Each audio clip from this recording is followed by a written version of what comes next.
அதிக மழையுடன் ஏற்பட்ட வெள்ளம் மற்றும் மண் சரிவு உள்ளிட்ட திடீர் அனர்த்தங்களால் உயிரிழந்தவர்களுக்கு தலா 1 மில்லியன் ரூபாய் வழங்குமாறு ஜனாதிபதி நிதியத்திற்கு ஜனாதிபதி அனுரகுமார திசாநாயக்க பணிப்புரை வழங்கியுள்ளார். அதன்படி இறந்தவர்களின் உறவினர்களுக்கு இந்த நிதியை உடனடியாக வழங்க ஜனாதிபதி நிதியம் திட்டமிட்டுள்ளது. இதே நேரம் இலங்கையின் தென்கிழக்கே பானமவுக்கு அருகிலுள்ள கடற்பகுதியில் உள்ள ஆழ்ந்த காற்றழுத்த தாழ்வு மண்டலம் அடுத்த 6 மணித்தியாலத்தில் புயலாக வலுப்பெறும் வாய்ப்புள்ளதாக யாழ்ப்பாண பல்கலைக்கழகத்தின் புவியியல் துறை பேராசிரியர் நாகமுத்து பிரதீபராஜா தெரிவித்துள்ளார். இது தொடர்பில் சற்று முன்னர் அவர் வெளியிட்டுள்ள பதிவில், நாட்டின் பல பகுதிகளிலும் கனமழை பெய்து வருகின்றது. நாடு முழுவதும் வெள்ள நிகழ்வுகள் அதிகரித்து வருகின்றன. பல இடங்களில் நிலச்சரிவு நிகழ்வுகளும் அதன் மூலமான இறப்புகளும் பதிவாகியுள்ளன. ஆகவே நாட்டு மக்கள் அனைவரும் அவதானத்தோடும் முன்னெச்சரிக்கையாகவும் இருக்க வேண்டும் என்றும் குறிப்பிட்டுள்ளார்.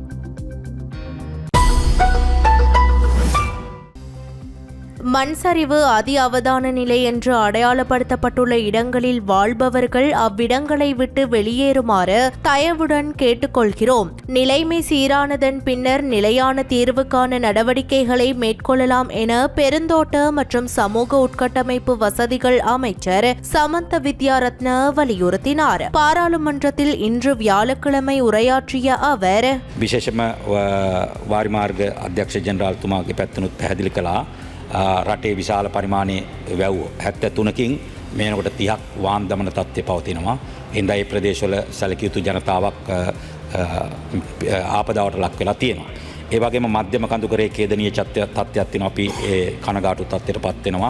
நாட்டில் நிலவும் மழையுடனான அசாதாரண காலநிலை குறித்து ஜனாதிபதி தலைமையில் இன்று பாராளுமன்றத்தில் விசேட கலந்துரையாடல் நடைபெற்றது. இக்கலந்துரையாடலில் முப்படைகளின் அதிகாரிகள், வானிலை மற்றும் காலநிலை ஆராய்ச்சி மத்திய நிலையத்தின் அதிகாரிகள், அனர்த்த முகாமைத்துவ அதிகாரிகள், மக்கள் பிரதிநிதிகள் பலர் கலந்து கொண்டனர். நீண்ட காலத்துக்கு பிறகு இலங்கைக்கு தற்போது அதிகளவான மழை வீழ்ச்சி கிடைக்க பெறுவதாகவும், ஆகவே தற்போதைய மழையுடனான காலநிலை இன்னும் ஓரிரு நாட்களுக்கு தொடரும் என்று துறைசார் தரப்பினர்கள் எதிர்வு கூறியுள்ளார்கள். உயிர் மற்றும் சொத்துக்களை பாதுகாப்பதற்கு தேவையான நடவடிக்கைகளையும் மேற்கொள்ளுமாறு ஜனாதிபதி விசேட பணிப்புரை விடுத்தார். தற்போதைய தேசிய பிரச்சனையை கருத்திற்கொண்டு ஆளும் மற்றும் எதிர்க்கட்சியினர் அனைவரும் ஒன்றிணைந்து செயற்பட வேண்டும். மலையகத்தின் நிலைமை கவலைக்குரியதாக உள்ளது. பெரும்பாலான நீர்த்தேக்கங்களின் வான் கதவுகள் திறக்கப்பட்டுள்ளன. ஆகவே நீர்த்தேக்கத்தை அண்டிய பகுதிகளில் வாழ்பவர்கள் அவதானத்துடன் செயற்பட வேண்டும். பதுளை மாவட்டத்தில் பசறை பகுதியில் 63 குடும்பங்கள் மண் சரிவு அதி அவதானம் என்று அடையாளப்படுத்தப்பட்ட இடத்தில் வாழ்கிறார்கள். நேற்று இரவு அரச அதிகாரிகள் வீடு வீடாக சென்று அவதான நிலையை எடுத்துரைத்த போதிலும் 4 குடும்பங்கள் மாத்திரமே அவ்விடத்திலிருந்து வெளியேறியுள்ளார்கள். அவதானமிக்க இடத்தில் வாழ்பவர்கள் தற்போதைய அசாதாரண நிலையை கருத்திற்கொண்டு பாதுகாப்பான இடங்களுக்கு செல்லுமாறு தயவுடன் கேட்டுக்கொள்கிறோம். முதலில் உயிரை பாதுகாத்துக் கொள்ள வேண்டும். நிலைமை சீரானதும் நிலையான தீர்வு குறித்து அடுத்த கட்ட நடவடிக்கைகளை மேற்கொள்ளலாம் என்றார். சீரற்ற வானிலை காரணமாக ஏற்படும் அவசர நிலைமைகள் குறித்து 117 என்ற இலக்கத்திற்கு அறிவிக்குமாறு அனர்த்த முகாமைத்துவ மத்திய நிலையம் பொதுமக்களிடம் கோரிக்கை விடுத்துள்ளது. நாட்டில் நிலவும் சீரற்ற வானிலை காரணமாக ஏற்பட்டுள்ள அனர்த்த நிலைமையை கருத்திற்கொண்டு அனைத்து மாவட்டங்களிலும் தேடுதல் மற்றும் மீட்பு குழுக்கள் தற்போது சேவையில் ஈடுபடுத்தப்பட்டுள்ளதாக அறிவிக்கப்பட்டுள்ளது. அதற்கமைய இடம்பெயர்ந்தவர்களுக்கான பாதுகாப்பு நிலையங்களை அமைப்பதற்கும் நடவடிக்கை எடுக்கப்பட்டுள்ளது. இதே நேரம் சீரற்ற வானிலை காரணமாக நாட்டின் பல்வேறு பகுதிகளில் மின் தடைகள் ஏற்பட்டுள்ளதாக தெரிவிக்கப்படுகிறது. மின் தடைகள் மற்றும் சிக்கல்கள் குறித்து இலங்கை மின்சார சபையின் மொபைல் செயலியை பயன்படுத்தி பொதுமக்கள் முறைப்பாடுகளை தெரிவிக்குமாறு கேட்டுக்கொள்ளப்பட்டுள்ளது. இதேவேளை பாதிக்கப்பட்ட மின் விநியோகத்தை வழமைக்கு கொண்டு வருவதற்கான சீரமைப்பு பணிகள் முன்னெடுக்கப்பட்டு வருவதாகவும் இலங்கை மின்சார சபை தெரிவித்துள்ளது. இதேவேளை மோசமான வானிலை தொடர்பான அனைத்து அவசர நிலைகளையும் 117 என்ற துரித இலக்கத்துக்கு தெரிவிக்குமாறு அனர்த்த முகாமைத்துவ மத்திய நிலையம் பொதுமக்களை கேட்டுக்கொண்டுள்ளது. அனைத்து மாவட்டங்களிலும் தேடல் மற்றும் மீட்பு குழுக்கள் நிறுத்தப்பட்டுள்ளன. இடம்பெயர்ந்த குடும்பங்களுக்கு தங்குமிடம் வழங்க பாதுகாப்பு நிலையங்கள் நிறுவப்பட்டுள்ளன. அதிக ஆபத்துள்ள பகுதிகளில் வசிப்பவர்கள் அதிகாரப்பூர்வ எச்சரிக்கைகள் குறித்து விழிப்புடன் இருக்குமாறும், பாதகமான நிலைமைகள் நீடிப்பதால் தேவையான முன்னெச்சரிக்கை நடவடிக்கைகளை எடுக்குமாறும் அனர்த்த முகாமைத்துவ மத்திய நிலையம் அறிவுறுத்தியுள்ளது. பதுளை மாவட்டத்தில் பெய்த கனமழையால் வெளிமடை நகரம் வெள்ளத்தில் மூழ்கியுள்ளது. இது அப்பகுதியில் 1984 ஆண்டுக்கு பின்னர் ஏற்பட்ட மிகப்பெரிய வெள்ளம் என தெரிவிக்கப்பட்டுள்ளது. இதனால் அப்பகுதியில் உள்ள மக்கள் பலர் இடம்பெயர்ந்துள்ளதாக தகவல்கள் வெளியாகியுள்ளன. இதேவேளை லிந்துளை போலீஸ் பிரிவிற்குட்பட்ட எல்ஜின் மற்றும் தங்கக்கலை பகுதிகளில் பெரும் பாதிப்பு ஏற்பட்டுள்ளது. அம்பாவெல நீர்த்தேக்கம் திடீரென திறக்கப்பட்டமையால் எல்ஜின், தங்கக்கலை உள்ளிட்ட பல பகுதிகளில் உள்ள வீடுகள் மற்றும் விவசாய நிலங்கள் பாரிய அளவில் பாதிக்கப்பட்டுள்ளதாக பிரதேச மக்கள் கவலை தெரிவிக்கின்றனர். இதே நேரம் கண்டி மாவட்டத்தில் நிலவும் பாதகமான வானிலை காரணமாக அவசர கால பேரிடர் நிலைமை பிரகடனப்படுத்தப்பட்டுள்ளதாக கண்டி மாவட்ட செயலாளர் தெரிவித்துள்ளார். இதற்கிடையில் கண்டியில் 2 தனித்தனி பகுதிகளில் ஏற்பட்ட 2 நிலச்சரிவுகளில் உயிரிழந்தவர்களின் எண்ணிக்கை 5ஆக உயர்ந்துள்ளது. பதஹே வஹேட்ட பகுதியில் 2 பேர் உயிரிழந்ததாகவும், உடும்புரா பகுதியில் 3 பேர் உயிரிழந்ததாகவும் தெரிவிக்கப்பட்டுள்ளது. அவர்களின் உடல்கள் தற்போது மீட்கப்பட்டுள்ளன. மேலும் 18 ஹாப்பின் வளைவு சாலை என்று பொதுவாக குறிப்பிடப்படும் கண்டி மகியங்கனை பிரதான சாலை பாதகமான வானிலை காரணமாக மறு அறிவிப்பு வரும் வரை மூடப்பட்டுள்ளது. நிலவும் சீரற்ற வானிலை காரணமாக கண்டி மாத்தளை பாதையில் ரயில் சேவைகளையும் ரயில்வே துறை ரத்து செய்துள்ளது.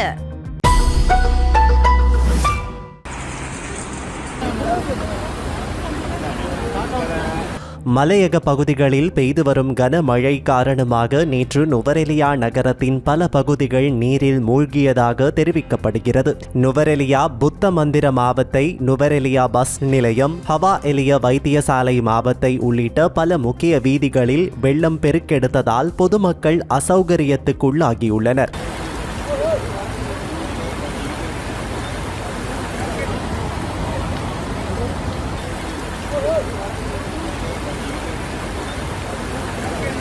இதற்கிடையில் தலவாக்கலை சென்கிளையார் தோட்ட பகுதியில் ஹட்டன் நுவரெலியா பிரதான வீதியில் ஏற்பட்ட மண் சரிவு காரணமாக அந்த வீதியின் போக்குவரத்து ஒரு வழி போக்குவரத்தாக மட்டுப்படுத்தப்பட்டுள்ளதாக தெரிவிக்கப்படுகின்றன. கனமழை தொடர்ந்து பெய்யக்கூடும் என வானிலைவியல் திணைக்களம் எச்சரிக்கை விடுத்துள்ளமை குறிப்பிடத்தக்கது.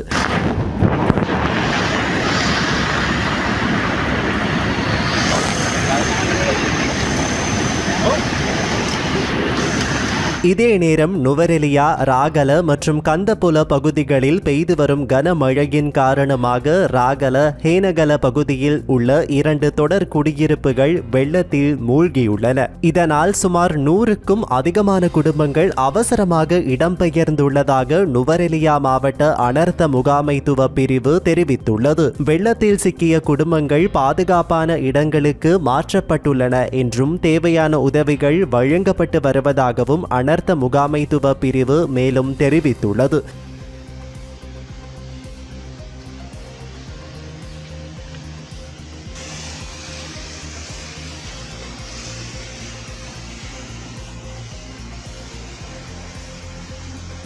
இதேவேளை நாட்டன் பிரிட்ஜ் விமல சுரேந்திர நீர்த்தேக்க பகுதியில் தொடர்ச்சியாக பெய்து வரும் கனமழையின் காரணமாக விமல சுரேந்திர நீர்த்தேக்கம் முழுமையாக நிரம்பி மேலதிக நீர் இன்று காலை முதல் வான்மேவி பாய்கின்றது.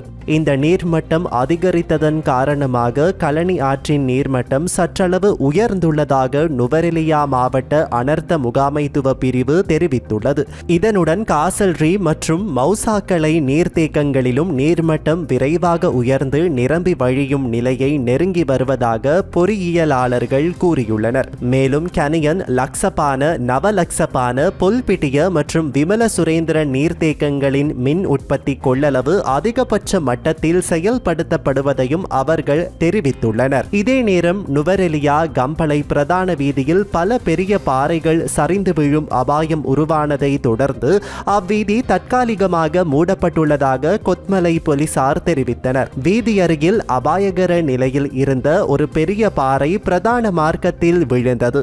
இதனுடன் கொத்மலை கரண்டி எல்ல பகுதியில் பெய்த கனமழையின் காரணமாக அப்பகுதியில் உள்ள தேயிலை தோட்டத்திலிருந்து பல பெரிய பாறைகள் சரிந்து தோட்டப் பகுதிகளில் விழுந்துள்ளன. இதில் மேலும் பிரதான வீதிக்கு சரிந்து வரக்கூடிய அபாயம் நீடிப்பதால் பாதுகாப்பு நடவடிக்கைக்காக வீதி மூடப்பட்டதாக போலீசார் கூறினர். கரண்டி எல்ல பிரதேசத்தில் பல இடங்களில் மண்மேடுகளும் சரிந்து விழுந்துள்ளன. தற்போது அவை அகற்றப்பட்டு வீதி போக்குவரத்து சீரமைக்கும் பணிகள் முன்னெடுக்கப்பட்டு வருகின்றன. வீதி மீண்டும் திறக்கப்படும் வரை வாகன சாரதிகள் மாற்று வீதிகளை பயன்படுத்துமாறு போலீசார் வேண்டுகோள் விடுத்துள்ளனர்.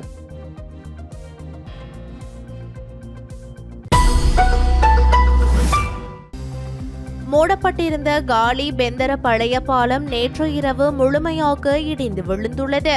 1902 ஆண்டளவில் நிர்மாணிக்கப்பட்ட இந்த பாலம் காலி வீதியில் மேல் மாகாணத்தையும் தென் மாகாணத்தையும் இணைக்கும் ஒரு முக்கிய இடமாகும்.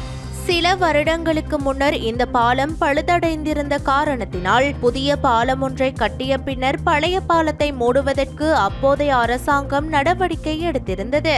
இந்த பழைய பாலம் அண்மை காலமாக பல சுற்றுலா பயணிகளும் புகைப்பட கலைஞர்களும் புகைப்படம் எடுப்பதற்காக பயன்படுத்தி வந்த ஒரு இடமாகும். இந்நிலையில் குறித்த பாலமானது நேற்று இரவு முழுமையாக இடிந்து விழுந்துள்ளது.